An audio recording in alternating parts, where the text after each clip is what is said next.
Okay, let's go back into the ASPX page and go into design mode. I've got a few more controls to add, and then we'll have a look at how to manage the page processing model. So the next control is going to be a button. Let's add it over here. It's getting quite busy on the right hand side of my screen. Let's set the button to have an ID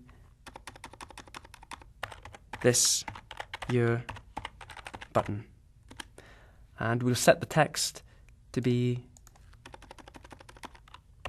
visited this year. So the idea is that the user can enter their name, choose countries that they've visited this year, and then click this button. I'm going to add another button, add it here, and this button is going to represent the countries that the user visited last year. So I'll change the ID to be last year button, and we'll set the text to be visited last year. Okay, almost through. I just want to add a label here, and that label is going to contain result information. So let's set its ID to be result label. And I'm not going to, well actually let's just get rid of the text that's currently displayed on there. Let's just delete that completely. And then we'll add a horizontal rule. Now the horizontal rule is an HTML control. So on the HTML tab, let's select horizontal rule and drag it over here. Remember, it's quite okay to mix and match HTML controls and web controls on the same page. That's quite fine. Finally, we'll go back to the standard tab and we'll add another label down here, right at the end. And that label is going to display a timestamp, which is going to be refreshed every time we visit the web page. So let's set the ID to be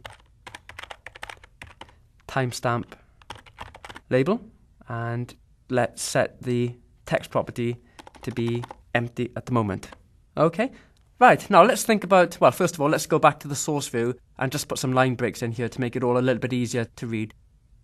So we'll put a line break at the end of the first label. If I can just find it, there we are. So BR and another one, 2 line breaks. And then after the text box, we'll have another line break, BR, BR. And then after the list box, we'll have another line break. Whoopsie, let me just go back. I need to add it there at the end of the list box. BR, BR, good, good. And then after the first button, we'll just put a non-break in space, NBSP. And then after the second button, we'll put the line break. Okay, and let's see how that looks in the designer. There we are, that's great, that's what I want it to look like.